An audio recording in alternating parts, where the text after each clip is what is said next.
Hey everyone, welcome back to Paul's Model Works, and I am shooting an update video on the 75 Duster funny car that I've been working on. And I am doing this one handheld with my phone, so it might be a little shakier than normal, but I decided just to try something different with this video. So anyway, I've made some pretty good progress on this. I'm to the point now where I'm kind of in assembly process of some of the parts and different things like that. I'm fine detailing the motor and all of that. So let me show you where I am at now.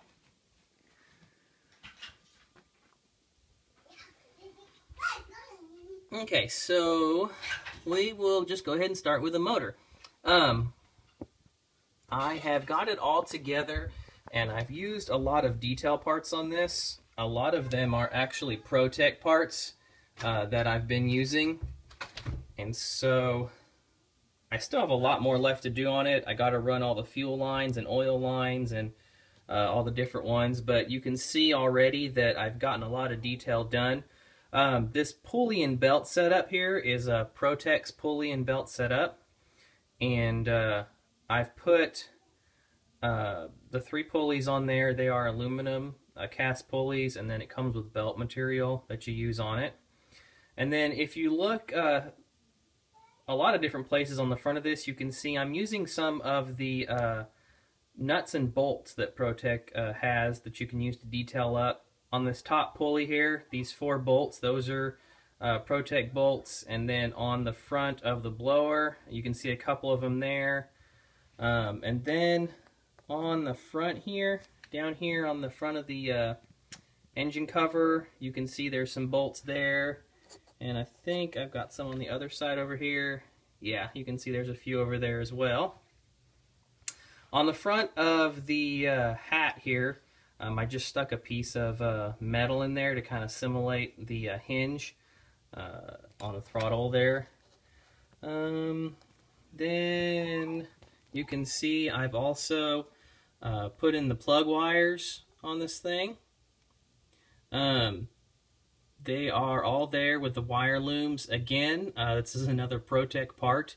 You've got your wire looms, you've got your plug wires, and then you have the little pieces of these right here are just basically like wire insulation that you use on there.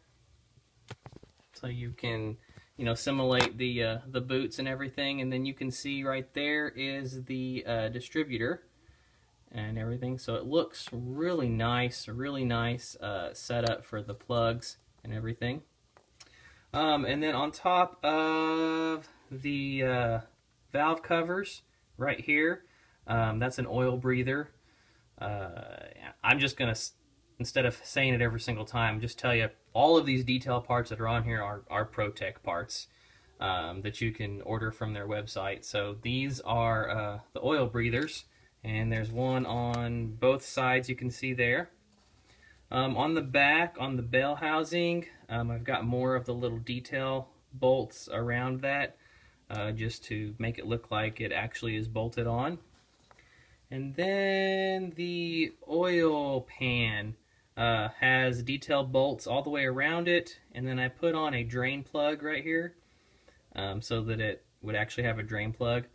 And I've got like 3 different sizes of these bolts that I've been using, so like the drain plug one is just a little bit bigger than the ones going around the oil pan.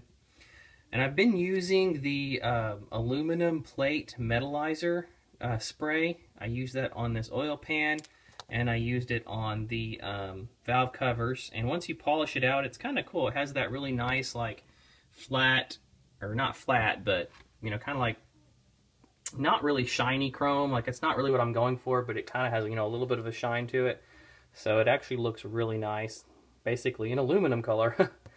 And then the engine block is painted black, and the blower is painted, it's called oily aluminum, or oily steel, I mean. And so I've also used that same color on the rear end. There's the rear end, and I use a little watch part, so it looks like it has the little filler cap for the fluid. and then drive shaft here with the blanket on it. Now one thing I have done on all of these parts here that I've painted with that oily steel paint is, you can see it's kind of a little weathered, has a little bit of like black areas on it.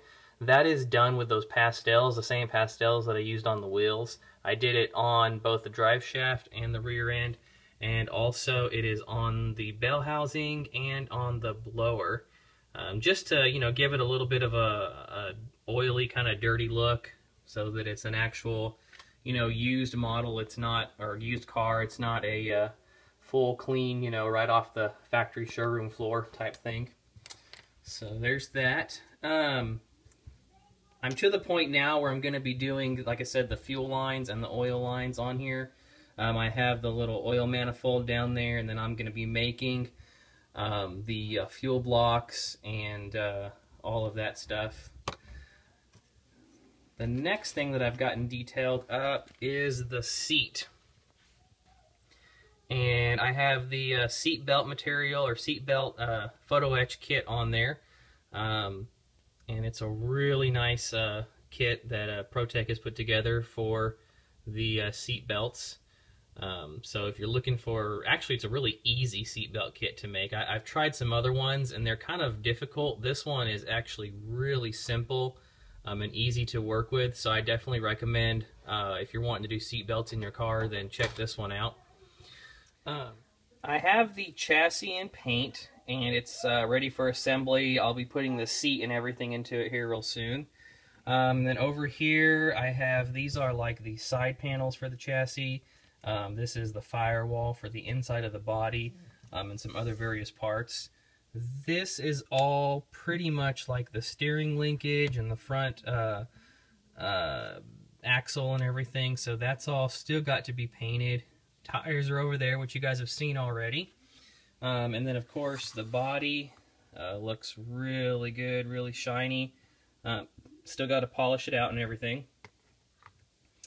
And that's pretty much where I'm at. So I'm thinking once I get the oil lines and the fuel lines ran and everything, that I won't have a whole lot left to do.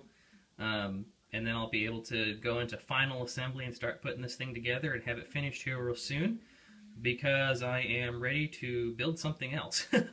This one has kind of lasted a while, but that's okay, because I'm having fun with it and learning some new things and learning how to do some new things, which is really cool because I'll be able to carry that over into my other models. But anyway, that's pretty much it, and you guys can see that I've been working on my bench area here and trying to get it all set up. I picked myself up a new cutting mat the other day. It's a much bigger one than my last one, and it fills up almost the whole entire space that I'm using, which is really nice. And it's got some of the you know, measurements and different things like that on it here, different like dowel and rod sizes and all that different stuff. So it's a pretty nice cutting board. I'm gonna try and keep this one clean because my last one was like all nasty and covered in paint and everything. So this one will hopefully stay clean. And then my paints, my models, that's some of them. One thing that I did want to share with you guys is I've started using these Vallejo paints. Hobby Lobby actually has started carrying these, and so I've picked up a few of those, and they are really, really nice paints. They lay down really smooth. I actually shot some of those through my new Iwata airbrush, and man, they just lay down really smooth. That's actually the paint that I used on the drive shaft, the rear end, and I used that on the bell housing and blower on this build that I'm working on. And so yeah, if you get a chance to pick up some of those Vallejo paints and spray them through your airbrush, they are really nice. So anyway, that's it from me, guys. Stay tuned, and I will have some more progress on this thing to share with you guys. And keep up the good builds, everybody, and keep doing what you do best, and that's building models. So until next time, I'll talk to you all later.